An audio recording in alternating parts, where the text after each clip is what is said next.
जय जोहार। मैं कौशल तिवारी और बिहिनिया संध्या में आपका स्वागत है।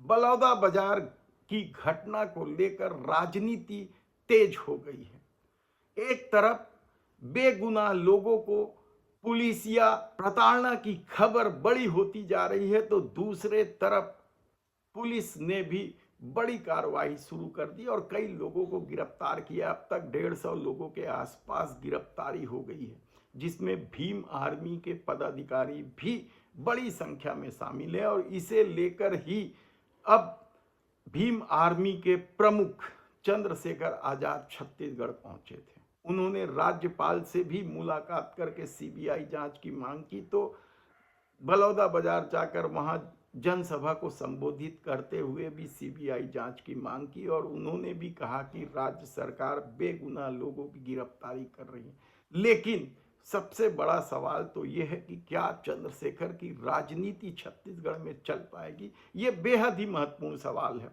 और इसे लेकर कांग्रेस भी हमलावर है। यानी चंद्रशेखर आजाद के छत्तीसगढ़ आने को लेकर कांग्रेस ने भी तीखी आलोचना करते हुए क्या कहा, पहले ये सुन।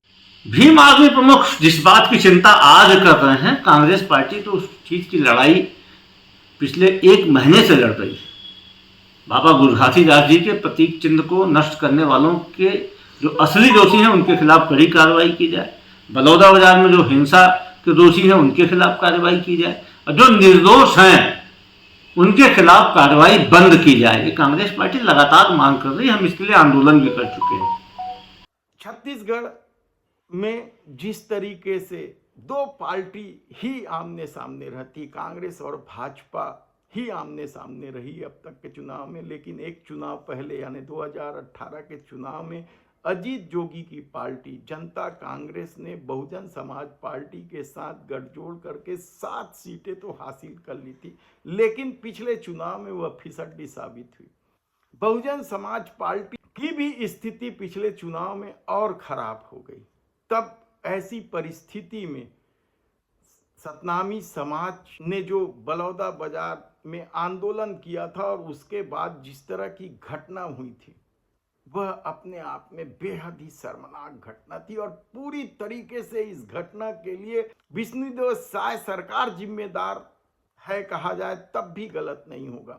हालांकि साय सरकार ने तत्काल निर्णय लेते हुए एसपी कलेक्टर का पहले तबादला किया और उसके बाद उन्हें निलंबित कर दिया, लेकिन एसपी कार्यालय जलाए जाने, रजिस्ट्री ऑफिस जलाए जाने, अराजकता के लिए कौन जिम्मेदार था?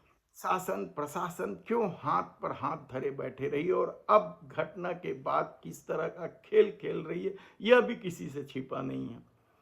कहा जा रहा है कि जांच कमेटी कांग्रेस ने भी बनाई थी और भारतीय जनता पार्टी ने भी बनाई थी। कांग्रेस की जांच कमेटी की रिपोर्ट आ गई, लेकिन भारतीय जनता पार्टी की जांच कमेटी का क्या हुआ अभी तक पता नहीं हुआ। भारतीय जनता पार्टी ने तो सीधे तौर पर कांग्रेस के कई नेताओं पर आरोप लगाए, जिसमें भिलाई के विधायक देवेंद्र यादव का नाम भी शामिल है। दूसरी तरफ इस पूरे मामले को लेकर चंद्रशेखर आजाद ने छत्तीसगढ़ आने की बात कही थी और कल वे छत्तीसगढ़ भी पहुंचे।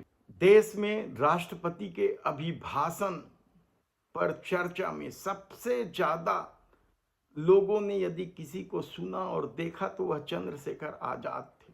लेकिन छत्तीसगढ़ में उनकी क्या स्थिति बनेगी?